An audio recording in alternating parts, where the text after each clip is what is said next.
On the surface, the Castlevania series seems pretty straightforward. Every 100 years Dracula comes back to life, causing a whip-wielding vampire hunter that may or may not be part of a continuing bloodline that does this kind of stuff to stop the Dark Lord once again. Depending on where you look, your preferences, and what you want in a video game, the Castlevania series can be just that. But looking a bit closer, you can easily find yourself going down a rabbit hole of this extremely expansive continuity nearly 35 years in the making. The evolution of the Castlevania games are pretty incredible to look back on, and in my opinion, it's one of the most appealing aspects of the series. Starting out as a brutally tough but fair, well, sometimes fair platformer on the NES, to 11 years later helping establish one of the most popular subgenres in gaming. Throughout this evolution of the franchise, the series would create a huge amount of fan-favorite characters, both new and old, but one group would stand out from the rest as some of the most iconic video game characters of all time. This, of course, would be the Belmont Clan. The Belmont Clan started their family quest in 1094 to,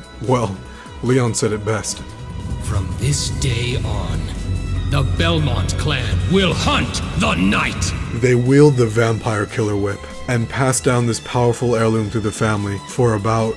So, carry the one? 1,000 years? Its last known owner to have it is Julius Belmont in 2036, or 2037 if you count Ricordanza, where he's still using it like there's no tomorrow. With such a long lineage in the lore, canon, non-canon, hell, we're going everywhere today. The members of the Belmont clan have found themselves reaching far and wide into an incredible amount of media. While most of the more important Belmont members are very well known to the majority of Castlevania fans, there are still plenty that hardly get the recognition they deserve, or in the case of today's video, little to none at all. So today, I figured it would be fun to highlight some. Let's start with the most known obscure Belmont, Soleil. That's what I expected. Soleil is the son of Christopher Belmont, and honestly, he's not the most well-known either. Christopher's journey is entangled with his sons, however, and plays throughout the events of Castlevania 2, Belmont's Revenge, a direct sequel to Castlevania, The Adventure on Game Boy. The game picks up with Christopher 15 years later after he defeated Dracula in the first game. Now, past his prime, settled down, and training his son Soleil to use the vampire killer, the peace is suddenly disturbed when Dracula attacks out of nowhere, abducting Soleil in the chaos. While Christopher is forced to spring back into action, Dracula somehow puts Soleil under his influence, a similar case to Richter in Symphony of the Night. Near the end of Christopher's journey, he encounters his possessed son, and the two Belmonts are forced to fight each other. Side note, this boss fight is considered to be pretty annoying. I don't get it, I thought it was pretty cool. Christopher slaps some sense into his son, and after the fight, he's seemingly freed from Dracula's influence. Soleil tells his father where the Count is, and Christopher succeeds in taking down the Dark Lord once again. The father and son meet on the hilltop, and finally, the two are able to breathe a sigh of relief as Castlevania crumbles in the aftermath. It's stated that Soleil is freed from Dracula's curse, and of course after, continues the legacy of the Belmont bloodline. Soleil, while not extremely important to the overall saga of the series, I think his inclusion was a really nice change of pace from the traditional formula, and gave Christopher a lot more involvement in the stakes than he would have had otherwise. In canon, it's the only time a Belmont fought another Belmont. He's the first to use the homing daggers, which Grimoire would adapt into a pretty neat sub-weapon, and he does the Dio come at me pose, so he's automatically the coolest Belmont. Sorry Julius, bye bye. Anyway, Soleil's a pretty cool character. They handled him well, and I wouldn't mind seeing him come back in something like Grimoire of Souls, where we could see his character fleshed out. Yeah, I see.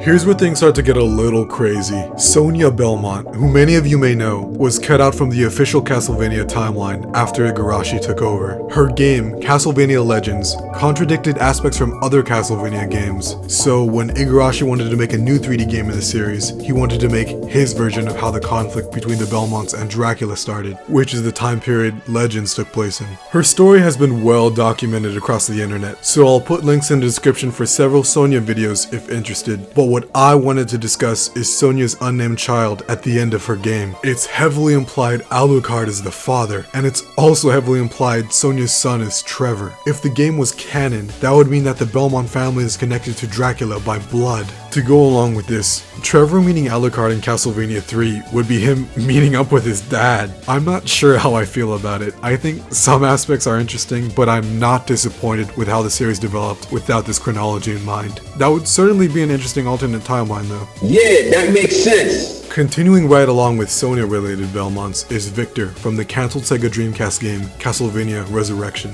To touch on Resurrection briefly, the game would have featured Sonia Belmont come back to life somehow, and Victor, living in the 19th century, would be teleported to 1666. Victor and his ancestor would have to team up in order to stop whatever mischief was causing this in Dracula's castle. Recently, the Castlevania Resurrection demo was found, so you can actually check out the game in an unfinished state right now if you want to. Really great find for game preservation. I'm glad it wasn't lost to history. But anyway, Victor would have played a prominent role in the game. Acting as the second main protagonist, he would have been playable, and his story would have differed from the standard Belmont. Victor would have run away at a young age, rejecting the Belmont name and becoming an outcast. Hearing this, it's all too apparent why he was supposed to team up with Sonia. The character development there practically writes itself. Although Resurrection never got to see the light of day, plenty of aspects of it are still utilized and appreciated all across the series, from the many Sonia Belmont fans to Victor being included as a reimagined character in Lords of Shadow 2. Really nice callback and a great reference to this obscure character. Excellent job. Sid Belmont is from a Castlevania choose-your-own-adventure style book, man those are always fun, called The Legend of Satanic Castle, The Vampire Hunter's Plot. This book would take place sometime years after Castlevania 3 and would feature descendants of all the main party members of the game. Sid is a descendant of Trevor, of course, Zuok Belnades is the descendant of Sypha, Ro Dynasty, the descendant of Grant, and Leela, the descendant of Alucard. Similar to Record Anza, this novel never made it outside of Japan, and with it being so unknown, I couldn't find a fan translation of it, probably also because of the structure of the novel's genre, unfortunately. The plot would be extremely similar to Dracula's Curse, and for all intents and purposes, this choose-your-own-adventure book seemed to have the same straightforward narrative structure. The art is extremely cool, it's really reminiscent of Devilman Crybaby in my opinion, with a more sketchy feel. All of their descendants seem to play the same roles they did in Dracula's Curse, so this seems to just be a minor side story for the book to take place in the series, but it's a really interesting piece of Castlevania media nonetheless. I wouldn't be surprised if locations and characters are reimagined as references and future characters in the series, similar to Victor in Lords of Shadow. Prepare to strike.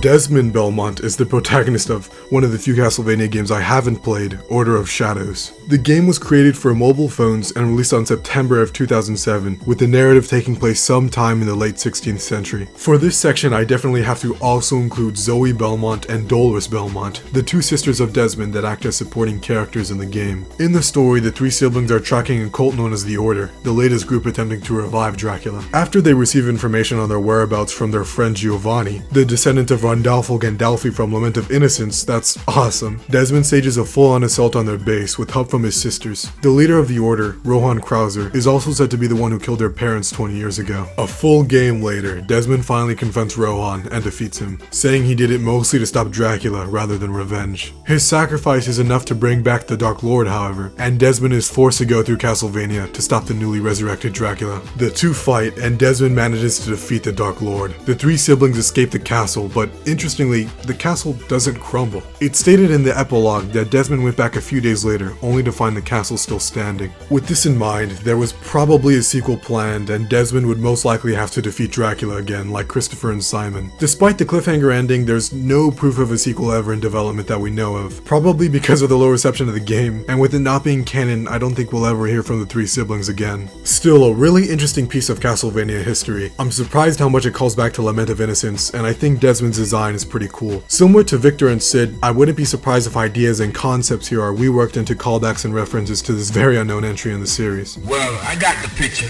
No, not that Simon Belmont. This is a different Simon Belmont that's the original's descendant about 400 years later. Taking on the same name as his famous ancestor, this Simon Belmont is an actor portraying his adventures for the big screen. Similar to Sid Belmont, this is from another choose-your-own-adventure style novel taking place in the Castlevania series called The Devil Castle Dracula, The Battle of Old Castle. The story revolves around Dracula coming back, this time in the far-ahead future after the original Castlevania sometime in the 1950s. He kills everyone on set and kidnaps Lucy Lane, playing the original Simon Belmont's girlfriend, Mina, in the movie they were making. It could be a coincidence, but Igarashi probably knew what he was doing naming the Mina we know in the Sorrow games. Not confirmed, but Mina Hakuba could be a callback to her. Pretty cool stuff. Anyway, depending on the choices the reader makes, Lucy could either live a happily ever after with the new Simon Belmont, or she could become a vampire and be stuck with Dracula in the bad ending. The art once again is really cool, although it's definitely definitely more cartoony compared to The Legend of Satanic Castle, which for context would come out 3 years later. Fun fact, this book came out in 1987, making it one of the first Castlevania products. These choose your own adventure books seem really cool. It's a shame they never came outside of Japan. Interestingly, this book was never licensed by Konami, so it was never intended to be canon to the Castlevania series, but it's still a really cool piece of its history. Fighters ready.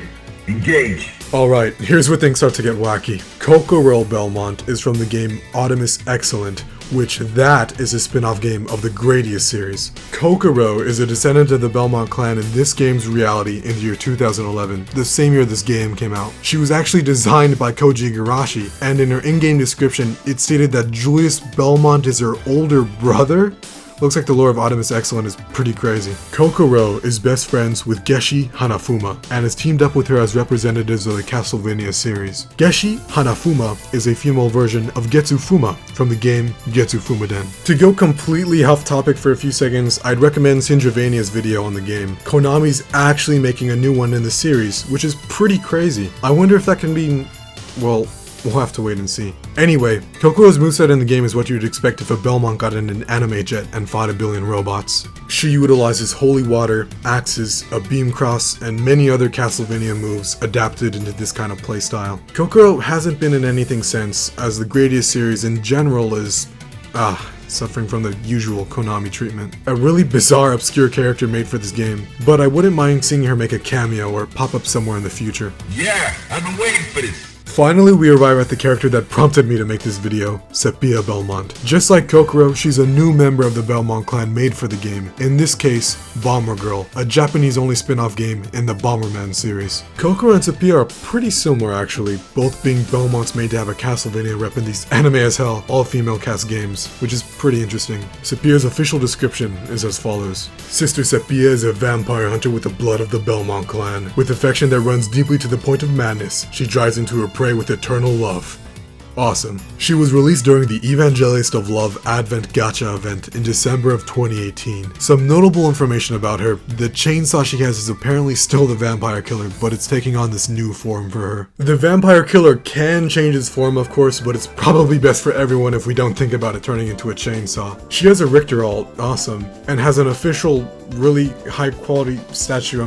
Am I allowed to show this? She's a pretty interesting character in this bizarre game. For more information about Bomber Girl, I'd recommend Cool Quest video on it. Unlike most Belmonts on this list, she has dedicated fans, and if Bomber Girl ever comes to the West, she most likely won't be obscure anymore. Now, find a new rival.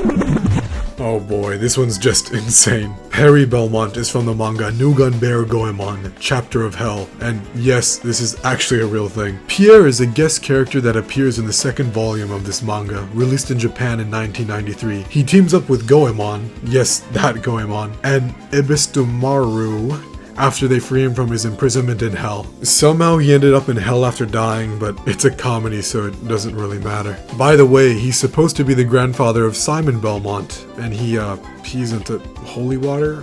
Interesting. Apparently Pierre Belmont with Goemon and Ibistumar, I'm so sorry guys, defeat Dracula here, but ultimately Pierre is left behind in the underworld. I can't read the issue because I don't read Japanese, and with this Goemon manga seemingly being pretty old and unknown, I can't seem to find a full scan of the issue online. Still, a really interesting guest appearance. Konami does own Goemon, and although he's not very well known in the West, he's apparently pretty popular in Japan, so this must have been a funny crossover for Japanese readers in the 90s. I think it's really interesting they made a whole new Belmont just for this crossover. It's pretty cool in retrospect, even if it's just a gag character. In the anime or in canon, if the Belmont lineage for some reason has to mention Simon's grandfather, they have this to pull from. That would be a pretty funny callback if they ever did. Into the heat of battle.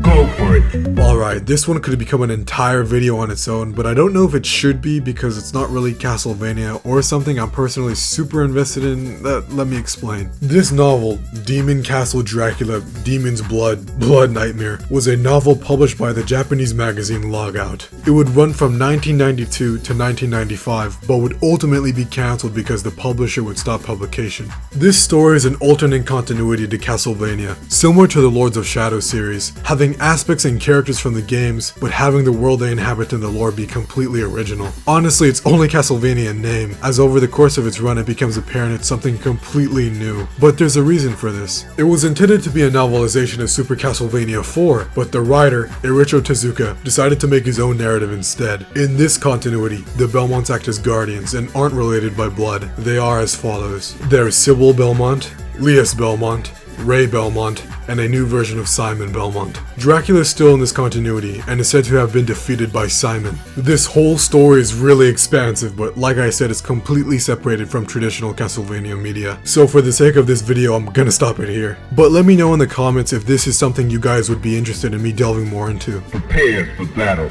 This one is really interesting, but it's not 100% confirmed that this vampire hunter is a Belmont. Akuma Joe Dracula, the arcade, was released exclusively in arcades in Japan on October 2nd, 2009. The game would have 3 playable protagonists: a generic vampire hunter, a generic gunner, and a generic witch. The game uses an LED whip remote, similar to the Wii controller. It's an arcade game at the end of the day, so story isn't the focus of course. And with the cabinet being limited, it's a bit difficult to play the game, but it's basically your traditional Stop Dracula quest. The Vampire Hunter's official description is as follows: a warrior who destroys evil with the holy whip in his hand, wields an assortment of weapons, such as a whip, an axe, and holy water. Interesting detail to note is the holy whip.